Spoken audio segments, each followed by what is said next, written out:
latest episode of Just Getting Started. As you know, I started this podcast a few months ago in the middle of the height of the pandemic to try and give everybody an idea of maybe starting on your life plan or restarting your life plan to do whatever you need to do to maybe figure things out that you don't think you have the ability to figure things out through the origin stories of my guests. And I couldn't be more pleased to have on this episode of Just Getting Started an Emmy Award winner, a Screen Actors Guild Award winner, a Golden Globe Award winner many times over, but for the first time an author, holding her book up right here. It's called Sunshine Girl, An Unexpected Life. Julianna Margulies right here on Just Getting Started. How you doing, Juliana? I'm good. Thank you for having me. Thanks for being on here. I am thrilled to be chatting with you. I know I wrote a book back in 2007, and no matter what I've done since then, anybody said, "Hey, I've read your book," it means so much. It's so personal. Why did you decide to write a book and write this memoir, Sunshine Girl? Yeah, it is amazing now that it's out in the world to be hearing the responses from it. It's just a really fascinating journey. I decided to write the book really after I finished 7 years on The Good Wife. I had gotten incredibly ill my last day of shooting right when I got home, and that sort of quashed all the plans I had for being, I wanted to be really, sort of dive into the world of what would it be like not to have to wake up at 6 a.m. and go to work and learn 14 pages of dialogue and work nonstop. And I was really excited about sort of a calm life ahead of me. And instead I got the chicken pox and I was held up in bed for 3 weeks. And in a way, I look at it now and see what an incredible gift it was, because it gave me the time to start writing things down. I had to shed Alicia's skin. Mm-hmm. When you are in someone else's shoes for 7 years, always thinking like them and wondering how they would react to something over how you would react to something, it made me realize that I hadn't quite examined my own life enough. And Alicia Florrick, the character I played on The Good Wife, had such a hold on me because it was also at a time in my life. It started so soon after I'd had my kid and gotten married and started this new life that I was so happy to welcome into my journey forward. And then all of a sudden it was just plate spinning. There was no time for anything. And I thought, wow, this is a time to sort of dig down deep, let go of Alicia, and figure out what it is I want to do and how I want to comport the next phase of my life. And in doing so, I realized that I hadn't examined my own life enough. And so I started to unpeel the layers. And as you know, once you start writing a book, and I mean, it's had so many iterations, right? You start, I had written 9 chapters when I was sick, and then of course the scabs went away and the chickenpox went away and I got better.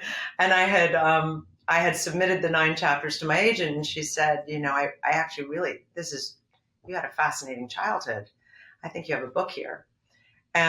But of course, the second I got better, acting jobs started coming in. So it was one of those painful processes where I would be so ready to write, and then I'd realize that, I was doing a miniseries called The Hot Zone, where I was having to learn scientific dialogue. And then I thought, oh, what did I get myself into? I can't learn these lines and write a book. And so I finally figured out a balance between it all. But in doing so, it took me 4 years. And in those 4 years, the book went through many iterations. And ultimately, I stripped everything down and ended up with this sort of very raw, truthful, honest view of my life and how I got to where the subtitle of the book, which is An Unexpected Life, is really the truth in I never, ever expected my life to be this wonderful. So that sort of was the journey in, and the peeling of the layers back to discover who I was as a child, who I was while I was working, while I was in relationships, and where I got to now. So I guess it's a good thing you didn't get chicken pox as a kid. Exactly. I actually thought I was immune. When we were little, Rich, I think we're around the same age, but Yeah, my kid and your kids all have chickenpox vaccines. right. When we were kids, our moms would put us in rooms, with other kids who had chickenpox. Yeah. Actually sounds a little medieval now, doesn't it? Yes, it's Get sick. But I never got them. So I thought I was immune to chickenpox. so I guess I should ask I'm you. not. I was about to say, so were you able to finish your book because you got mononucleosis, or I think it's sort of, wow. yeah, it was the only way I was going to slow down and stop. It really was the gift of time. And I think we've all learned this through the pandemic, right? Mm-hmm. The gift of time to just slow down and take a breath and really examine how you want your life to be. I hope many people have learned through this pandemic and the lockdown, to value our time and to not get caught up in that whirlwind of what we call life, but is it truly living your truest life? No, I feel that because my wife as well, and we've been talking about it now that we seem to be, thank goodness, on the back end of this pandemic. Did we do enough with our time down? Like Right. now that we are getting back into the normal, did we do Right. enough of what you've just talked about, the evaluation of Yeah. yourself, in the down? We're wondering if we actually did enough to do that's what you're talking about. It's kind of Yeah, crazy. because didn't it feel, for me, some days, my husband and I would say at the end of the day, my God, it's Groundhog Day.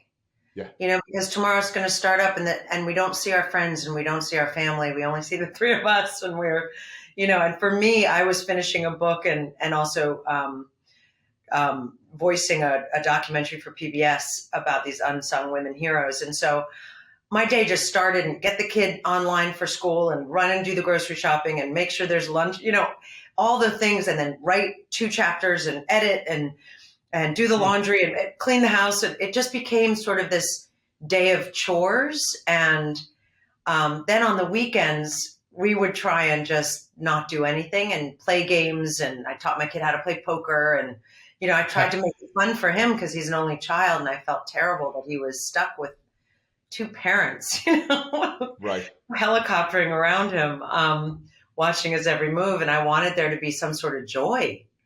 But one of the things we did that I'm really grateful for, my husband's always been someone who meditates, and I never have. I was a yogi. I did a lot of yoga, but, I had gotten so injured from it that I had stopped doing yoga. And my thing was going out for these 6-mile runs every day. And that was sort of my meditation. But then we all decided to start meditating together. And our New Year's resolution, we don't make them for ourselves. We make them for each other. What would you like that person to be able to? Because I always feel like when you make a New Year's resolution and break it, then you just feel worse, Right. a month later. So we sat around the table and said, what is your wish for that person? Mm-hmm. And all 3 of us had the exact same wish for each other, which was to keep meditation as a part of our daily lives, even when we get back into the crazy. I can't say I feel like I've failed miserably, Right. but I do it as often as I can. So let's get into your origin story, which, is obviously, I'll keep holding up your book. I love the picture on the cover too. Sunshine Girl, An Unexpected Life. How did you get started? How did you get started on your career and my life? Well, so I had a very chaotic childhood. I'm of divorced parents, which isn't so odd being a child of the 70s. Most marriages ended in divorce at that point.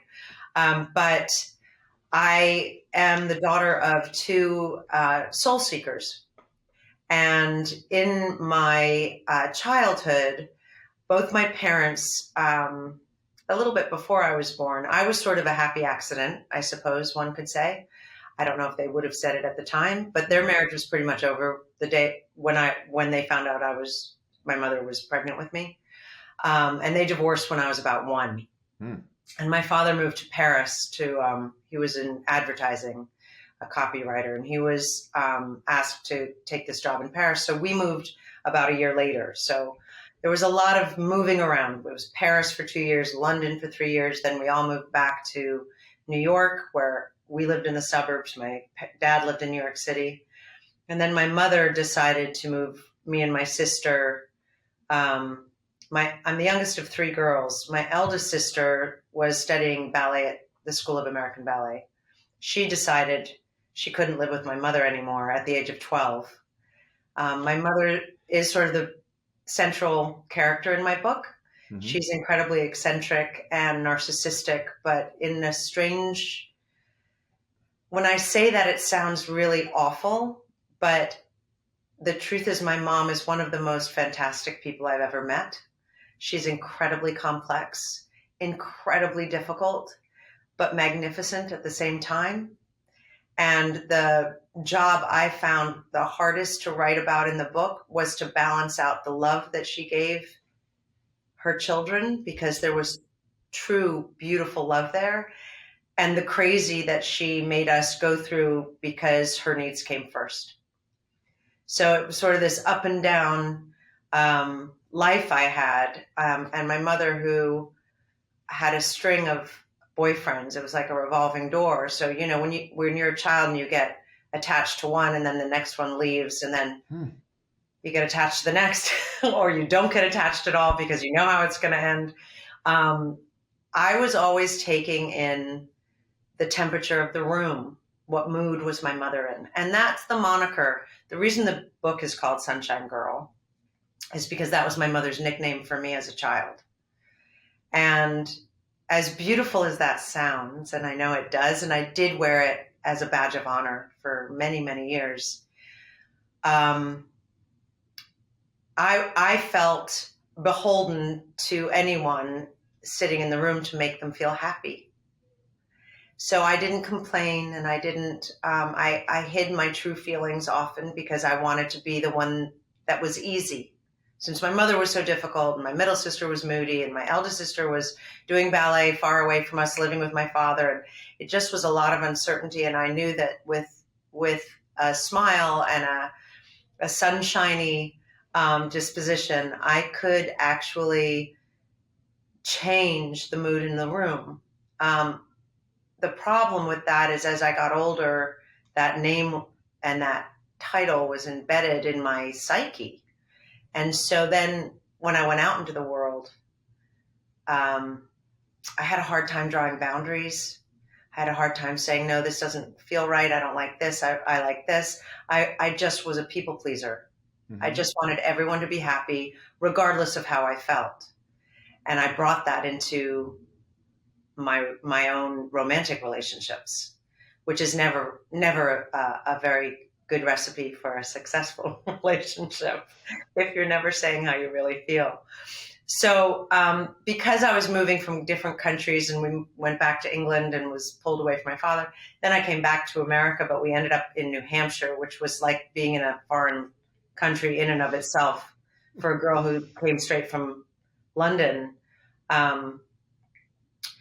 I guess I was always putting on someone else's shoes, trying out someone else's accent, looking around the classroom to see how those kids dressed. And I was always playing a character. I was never playing myself. So I really, as I was writing the book, and I write about this in one of the chapters, what else could I have done but act? That was, I had the perfect backdrop in my childhood to become an actor, because it wasn't until I got to college, and I never thought about being an actor. I actually thought I was going to be a lawyer or something with gravitas. My grandmother was one of the first women to graduate from NYU Law School in 1924, and I always wanted to follow in her footsteps. I thought that was a noble profession. And when I got to college my freshman year, I was cast in a play.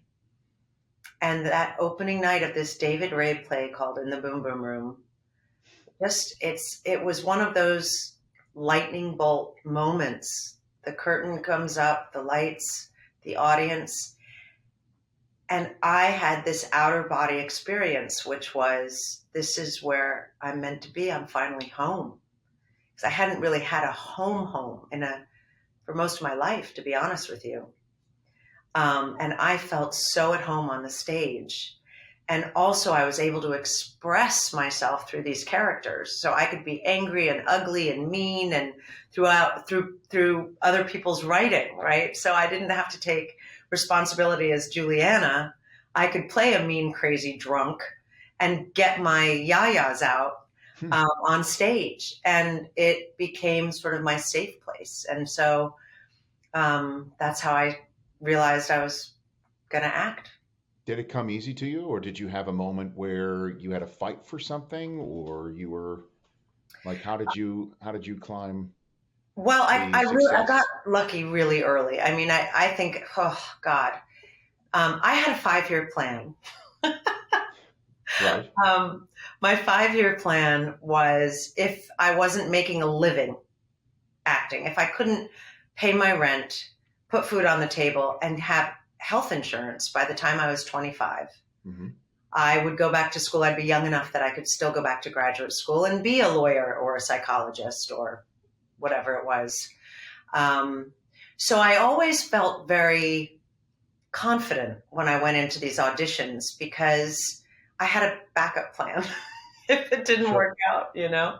Yeah. And I also thought, if I haven't made it by then, maybe that's just the world telling me I'm not good enough. And I got an agent right out of college.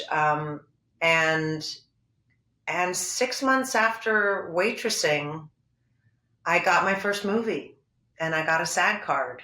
And it's so funny that the naivete that goes along with your first job as an actor when you get that SAG card and, you know, you get a paycheck for acting, not that it was much, but you think, I'm never going to have to waitress or bartend or check coats again. Like, this will never happen again.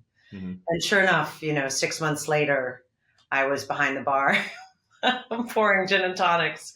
But I was on my way because I had a SAG card. Casting directors started to know me and I had a movie under my belt. And so for me, really, I got lucky. I would say pretty much, you know, a year out of college, I was making my living acting. I mean, doing regional theater, making $230 a week, but I was paid. I had my equity card. I got my equity card from Yale Rep when that was the first equity play I did. So I had health insurance and I could pay my rent, and it was meager, but that's how I started. And what helped me a lot too was commercials. I did, I think, 3 national commercials that kept me afloat. And every time I kept thinking I'd have to go back to bartending or waiting on tables, I would get a residual check that would cover that month, you know? What were the commercials? Oh my God. Well, my first big commercial, where it's such a funny story because I was furious at my agents because they sent me in on this Ethan Allen furniture commercial. I remember that, sure. And it was me and 25 7-foot-tall blonde Nordic looking models sitting in the waiting room. And I was furious because I was embarrassed. I'm 5'7", I'm dark, I'm Jewish. Like, what was I doing in this waiting room? And I remember phone, but there was no cell phone back then. I called my commercial agent from the street, from the phone booth, and I was like, don't do that to me. It's mortifying. I'm not a model. I'm not 7 feet tall, and it's just mortifying. And they said, well, you got it. And I said, I got the job? How did I get the job? They said you were the only one who looked real and you knew how to make furniture. So hey, it was kind of that great. Works. That commercial ran for a year nationally. And I made more money off that. I could not believe how much money I was making. And I never had to speak. I just had to move. Me and the guy playing my husband, we had a little dog. Like, we just had to move furniture around. I didn't even say a line. And then the next commercial I got was a McDonald's commercial. And actually, Paris Barkley cast me in that. Director. Big director. Yeah. I think he's head of the Directors Guild at this point. But a wonderful guy, and he directed ER and he directed The Good Wife. So he and I go way back to McDonald's. And it was They wanted a black person, a very, very white person, and then an in-between person. And no one in those days seemed to think that I was white. I was always like, is she Latino? Is she part black? What is she? But because I guess of the curly hair, and I don't know, I got cast in the middle of these two people, and we had to eat hot wings, and Hot which is wings. quite funny because we all got broke out in these terrible bumps all over our mouths. And then they said, actually, try not to let it touch your lips because there's so much we have chemicals on them to make them look good. And we had spit buckets. I mean, it's a very, very glamorous job that I have. But that was a national commercial. And then I did another McDonald's. For some reason, McDonald's liked me. And I don't even eat, at that time, I was completely vegetarian. So, McDonald's and Ethan Allen saved me. This episode of Just Getting Started is sponsored by Home Made, a podcast from Rocket Mortgage about the meaning of home and what it can teach us about ourselves and others. The show is really enjoyable. These are provocative, poignant, even hilarious stories that explore the diversity of home in America and the fundamental need for shelter and belonging that unites us all. Michael Wood Lewis moved to this great neighborhood hoping to become friends with his new neighbors, but that didn't exactly happen until he built his own social network to make friends all across Vermont. In another episode, Shaheen Pasha searches for someone known to her immigrant family only as the landlady, who 30 years earlier had rescued them from homelessness when they arrived from Pakistan. But the search takes Shaheen deep into possibly unfriendly territory. The stories from Home Made will inspire you as much as they did me.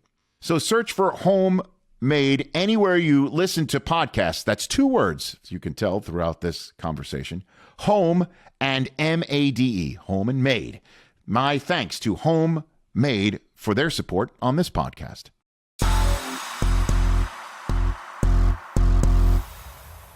How'd you wind up on ER? So ER came, I was out in LA. I had flown out there to visit a boyfriend who I thought I'd get to live with. That didn't work out so well. And I was in LA living in a rented room I found to rent in Laurel Canyon. And I had a good agent at that point, a pretty good agent. But I wasn't having a very good time out there. In New York, casting directors knew me. I was sort of the regional theater girl. I'd done a couple little independent things, and I had done Homicide: Life on the Street the year before, which was a great Tom Fontana, Barry Levinson, actually Ned Beatty. All my scenes were with Ned Beatty. I played a violinist, and he played the cello. Anyway, so I was known in New York. I mean, known when I say that by casting directors who would call me all the time. In LA, the casting directors didn't seem that thrilled to get to know me. And I just felt like I was having a hard time breaking in. And I decided to move back to New York. I was like, I need a season to move forward. My family was back here. So I needed to make some money to get the plane fare home. And I went on an audition for this show called ER. And I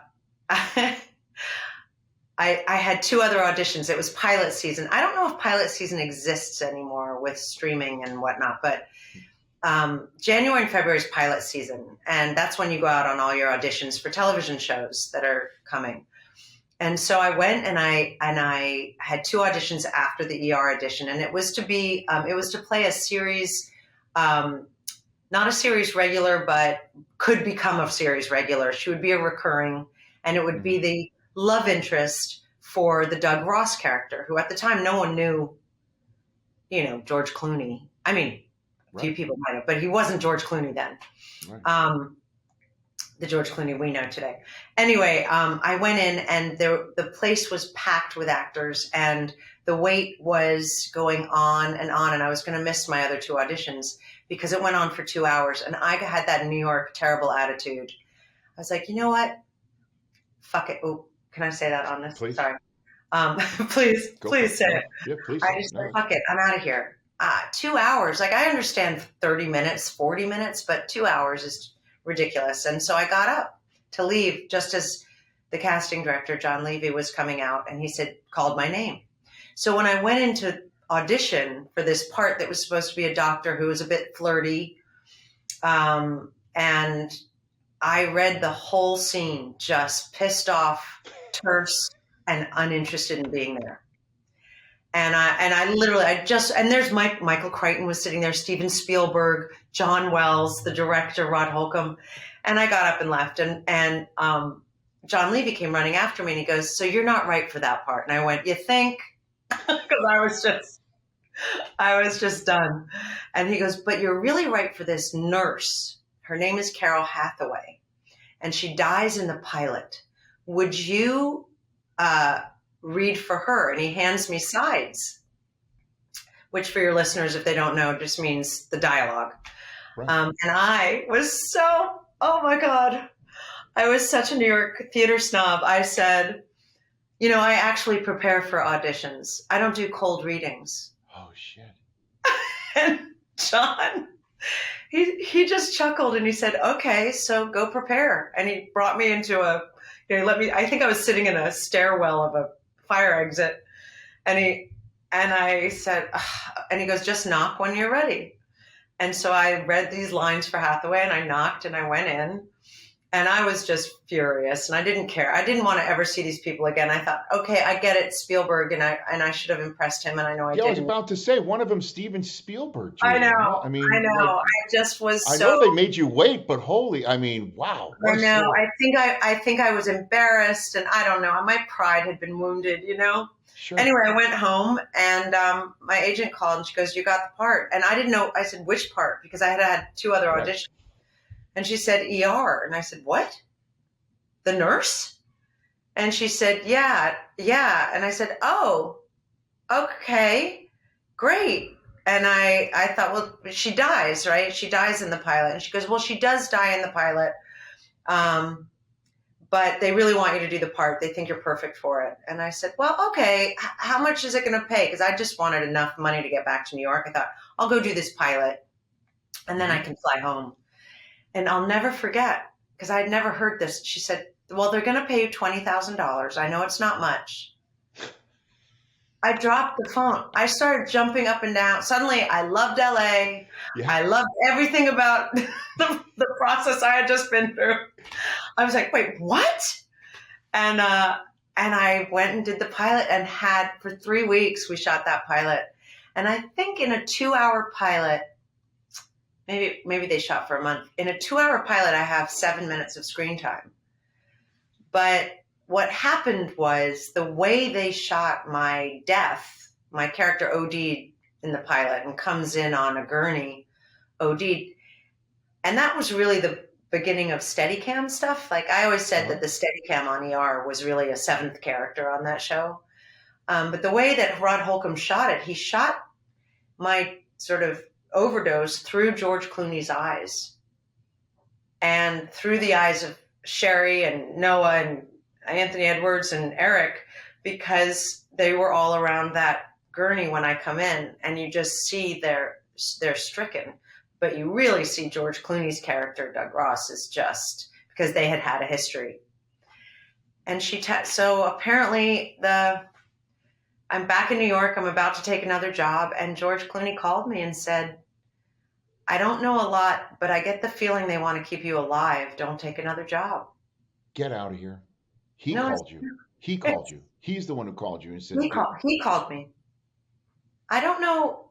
He and I have never discussed why he was so kind to throw me that incredible bone that changed my career. I think the girl who had played his love interest, the part I had messed up, he didn't get along with her. It wasn't a happy coupling on the pilot. That was the feeling I was getting. Mm-hmm. And I think, like the other 5 main characters of that show, I threw lines away that some people might have made a meal out of, because that was what that show was. You didn't make a meal out of these lines. You said your lines and you moved on because there was another, critically injured person in the next room. So you never made meals out of anything. And Anyway, I turned the other job down and waited. And a week later, they called and flew me out to LA, and I became a series regular. The rest is history. The rest is history. I know. It's just, and it's amazing. I do want to, in our remaining time, want to hit on a couple other aspects of your career, but it just strikes me that you never know, right? You never know, or did it help that you were pissed that they made you wait, and that Right. you know what I mean? Like that you didn't get tight, you didn't care so much that you needed it, even though you needed the money to get back east. That exactly. sometimes life. It's interesting because the original title of my book was called A Left Instead of a Right, You Never Know, because that's something my grandfather always used to say to me when I was little. Like, if you take a left instead of a right, you might bump into the guy you're going to marry. That's how he met my grandmother. He happened to pick up his sister at law school that day. My grandmother and my great aunt Marley were both at NYU, and out came my grandmother, and it was like he was in love. And so I always used to say, you never know. If you make a left instead of a right, your whole day can change, or a right instead of a left, whatever. And so I liked that idea, because with ER, if I hadn't been angry and if I hadn't done that audition with a terse, snide attitude, I don't think I would have gotten her. And who knows how that day was going for the casting director, and for, maybe John Wells was late getting to you don't know why the casting session started late, or why, we were all waiting, or why my time slot was my time slot. So it's like just a confluence of events that leads you to the life you lead. I love that idea. And I love it, which is when I get to the end of my book, I talk about, I'm sorry, the life that I have. I happened to have gone to a dinner party I wasn't going to go to because I was about to start a Broadway show. I was working on The Sopranos. I didn't have time. And I went for a quick drink thinking to leave. And I met my husband. We haven't been apart since that party. No kidding. And I just think like things like that make me I get a little verklempt, because you think a million times I said to myself, I have lines to learn for this play. I'm shooting The Sopranos the next day, and I have a rehearsal. Like, there's no way. And the friend who invited me to the party talked me into just come for one drink and then leave. And of course I stayed. I think I was the last person there with my now husband. And I went very hungover, by the way, to the rehearsal the next day. But we literally haven't been apart since. And the amount of times, and I talk about this in the book, it's like we never would have met. My husband at the time was a lawyer. Our circles never would have intermingled. It just wouldn't have happened. So what if I had said no? Where would my life be then? Because now I'm leading a life I've always dreamed about, with a partner he's my rock. He's solid, and we have this kid, and we have this life. And I just, from such chaos to what I have now, I just think, how can that just be because, and not with some sort of deeper meaning, I love it. I do love it, about sliding doors, road not taken, or roads that you do take because you do say yes, or I love that. I mean, you mentioned The Sopranos, Juliana. That's one of the touchstones I wanted to hit with you here, because obviously we just established ER and how you got into it and what that did become, and The Good Wife is something that you helped create, right? I mean, and you'd already established that you needed some time to get out of your character's skin after being in that skin for a long time. But The Sopranos was, I mean, you want to talk about when you joined it. I mean, the Sopranos was already as iconic a television show as you could possibly get. And what was that like for you to step on that set, Julie? Those are one of those phone calls when they said, David Chase has written this part and he wants you to do it. And then you get the sides. No one ever read a whole script, at least not guest stars. When I actually never saw an entire script. I only ever saw my sides. Things were in lockdown on that show. Sure. And then to read this character named Juliana. Yes. and spelled with two N's the way I spell mine. It was such an incredible moment. I was like, wow. First of all, I knew Michael Imperioli.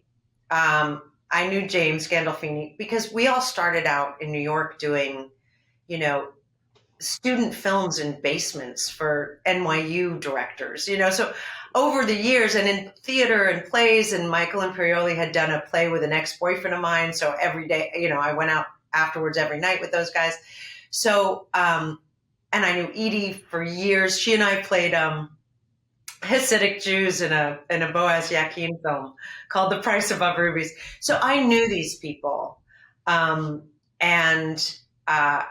funnily enough, Matt Weiner, who wrote on the show, had just done the pilot of Mad Men, and he was a little bit obsessed with the fact that Paul Margulies is my father, because my father wrote Plop Plop Fizz Fizz, Oh What a Relief It Is. He wrote The City Never Sleeps, Citibank. He was a very looked up to Mad Men.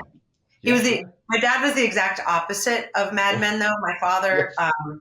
My father was a vegetarian who didn't drink or smoke and only wanted to just read his philosophy books.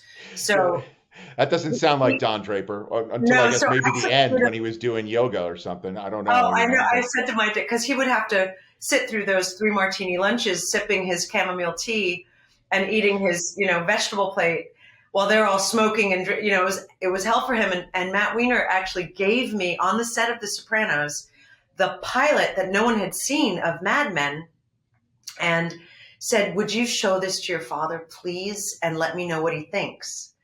And my dad at the time was in the Berkshires, and I drove up one weekend and I said, "Dad, we have to watch this. One of the writers, he's an incredible writer on The Sopranos, wants you to see it." And my father looked at me and he said, "Juliana, I spent my whole life trying to get out of those rooms. The last thing I want to do is sit and watch them." So he never saw one episode of Mad Men, which, now Matt will know. I've never told that story. He'll know that now. I think I was like, "No, my dad loved it." I don't remember, but being on that show, even I think I did barely 6 episodes of the last season of their 6th season. But it was heaven for me. I mean, there's also something to be said for, all these actors who were such New York thespians and real gritty. There was no diva attitude on that show. And James Gandolfini always treated everyone with such respect and kindness. And Michael and I just had a ball. I loved it. I wished I had a scene with Edie. I never had a scene with her, but.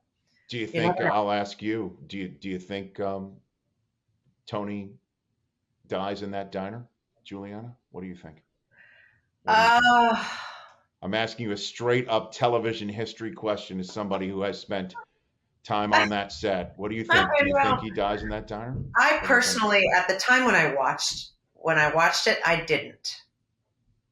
But maybe that's because I was in denial and I was so sad the show was ending. And I think a lot of us feel that way. Yes. Yes.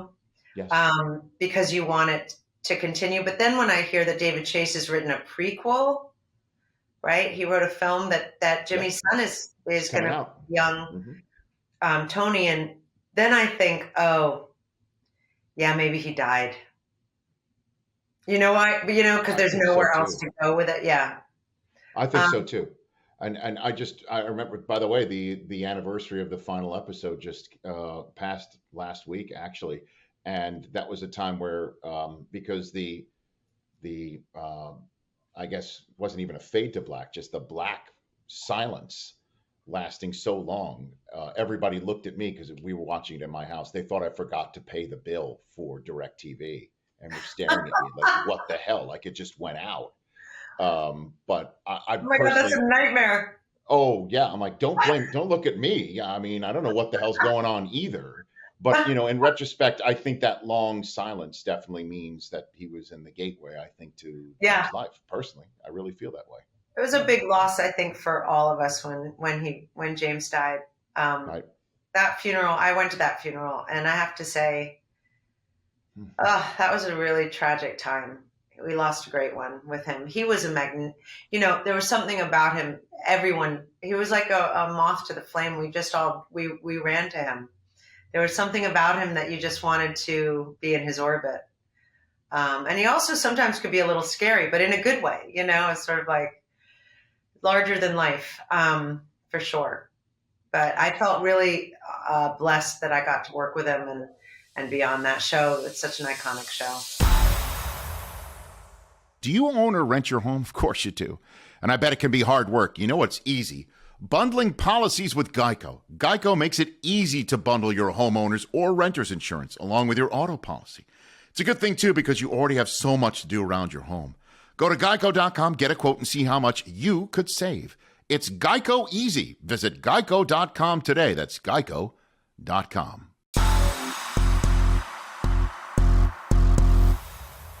And then, your own iconic show as well with The Good Wife. And I'll just give you the floor on what you were most proud of about that show, Juliana, and I guess how that might inform us about what you said earlier on, that you needed some time to kind of unwind from being that character for as long as you were. Yeah. I was really drawn from the moment I read the pilot.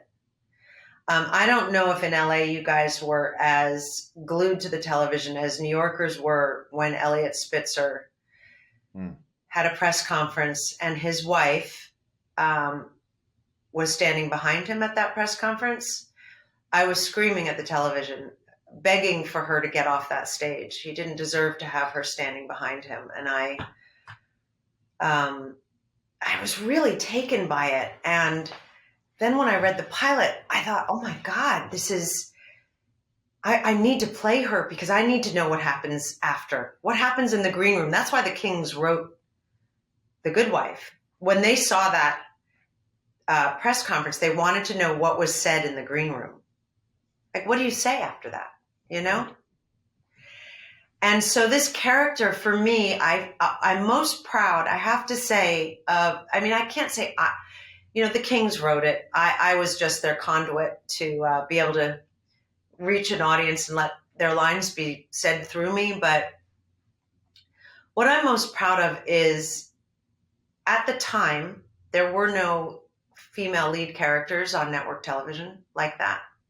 So this was 2009, and dealing with what Alicia deals with, a philandering, cheating husband, and you find out that you have put your career. My character graduated top in her class at Georgetown Law, higher than the Josh Charles character, higher than her husband, and she put her career on the back burner. Well, not even the back burner. She quit to raise her kids. And what happened?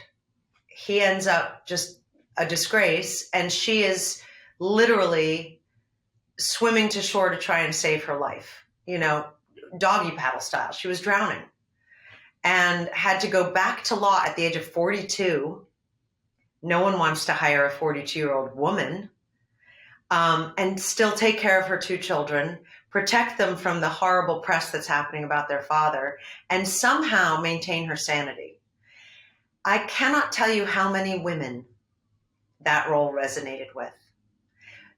It didn't necessarily have to be a philandering husband, but the whole idea that who are we when we go to college as women, and then we decide on a career, and then because we are caretakers and have children and stop our lives, and when I say our lives, I mean our careers, to have these children, which if you want to just have the children and that's your career, that's great. But when you have tried to fulfill a dream and go to graduate school, and then that dream, you're the one in the marriage that has to sit back. The amount of women who saw Alicia as a way for them to move forward with their own careers and still be a mom, we can do it, but women know how to juggle. It's not easy. There's no such thing as work-life balance. I'm sure Susie will tell you that. It's impossible. It's just like, it's really hard. But I also do believe that if for me personally, if I don't have my work, I'm not a good parent. I need to feel fulfilled intellectually for myself in order to be the best parent I can be. And I think so many women feel that way. And so what I loved most about the show was how it resonated. Now, this was in the beginning, it was called The Good Wife. So we didn't get a lot of male viewers at first because of the name of the show. And apparently they tried to find a million other titles and it went back to The Good Wife.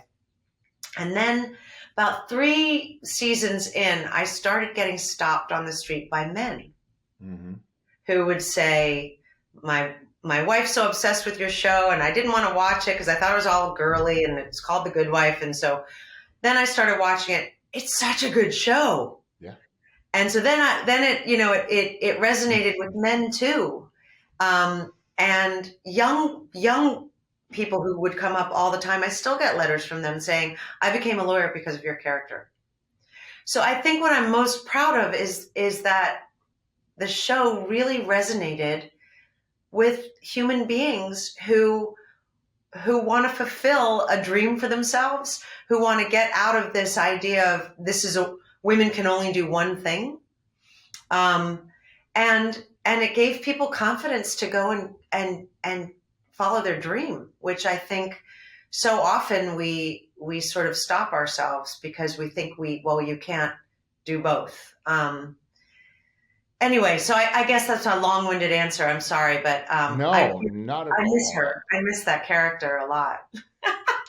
Well, and I guess to wrap this conversation up, what would you tell your younger self that maybe can inform people who are watching this pod or listening to it right now, Juliana, to get started on something that they've put aside or they've decided that there's no odds of being successful? What would you tell somebody that is going to read your book, hasn't yet read your book, what have you, that your journey can inform them in a way? Yeah. So in my book, and I dedicate almost a whole chapter to it. I discuss the reason why I turned down $27 million to stay on ER for an extra 2 years.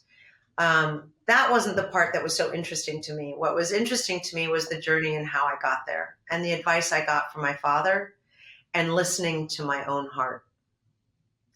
And I would tell you, and I spoke about it at the 2010, I was the commencement speaker at my alma mater, Sarah Lawrence College. And I said to the students, money is a great thing.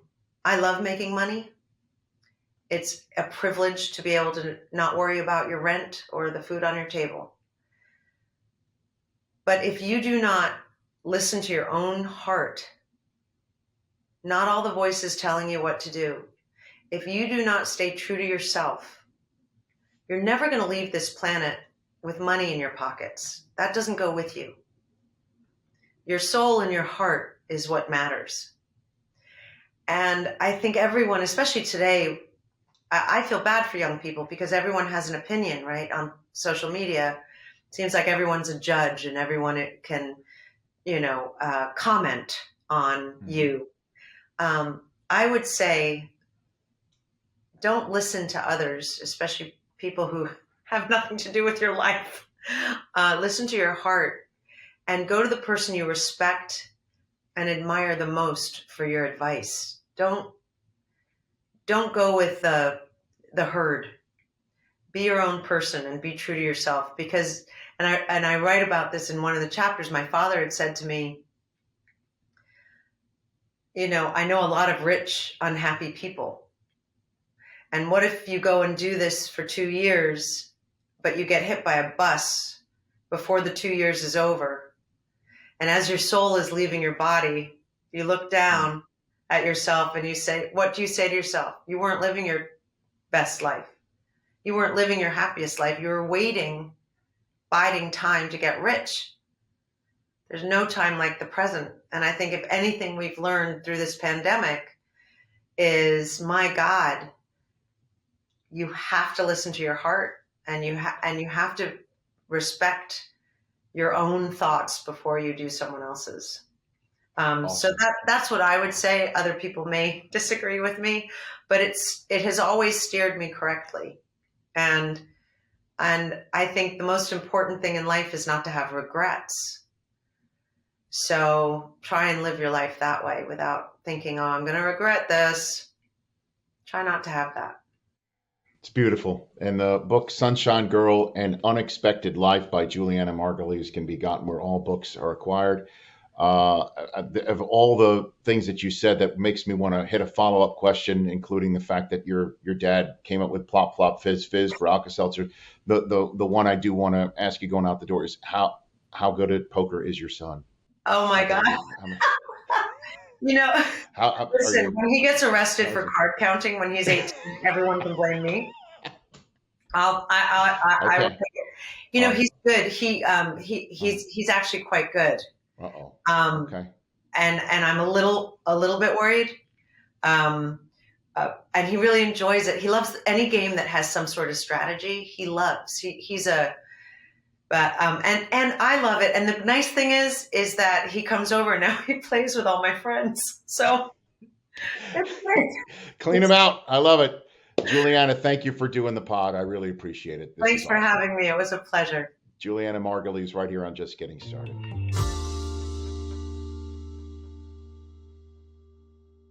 That was a total blast. I love stories about people who get their big breaks when they least expect it. And maybe that's, honestly, maybe that's the way to go through life. I know that some people put so much pressure on themselves, and it's difficult to have the attitude of you don't care, because that's the least attractive, one would say, attitude or personality traits that anybody who wants to hire anybody would have.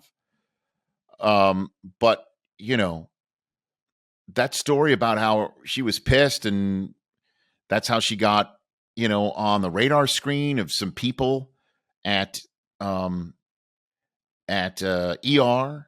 that they wanted her to read for another part because of it. And then she got the opportunity and then got it. And then she was so terrific at it, she got the ultimate opportunity, the game-changing, life-changing opportunity. But also the story about her getting her first commercial where, as she put it, she was in a room filled with 7-foot tall blonde women, you know, Teutonic goddesses, and she thought she'd have no opportunity, no shot. And she got the job because of who she is. You know, that in the same way, I think it was Rob Lowe a couple of weeks ago saying that you have your fingerprint. That's what he said that. No, that was Kelsey Grammer last week saying that Nicholas Colasanto, the actor who played Coach, told him, "This is your fingerprint. This is who you are. Don't let anybody mess with that." And here we have another story kind of telling you the same thing, that you are who you are, and belief in yourself, that your personality and your essence is the differentiator. I always tell that to people when they're asking, how do you break into broadcasting? And I said, be yourself, that you're your own walking fingerprint. And that's true. I mean, if you're going to try and put on a voice or airs and not be yourself, then you won't succeed in the television, sports TV business. That's for sure. I mean, you do hear some guys, you know, who you know, I guess talking hairdos is the phrase that a lot of people use. Those folks don't have staying power. The most successful people I ever met in sports television: Chris Berman, Stuart Scott, Dan Patrick, Keith Olbermann, Linda Cohn, just 5 off the top of my head from my SportsCenter days. Michael Irvin, Steve Mariucci, everybody who I work with at NFL Network on the air. They are exactly who they are off the air is the one that you see on the air. Dion, he's exactly the same person when he doesn't have a camera on him as when he does.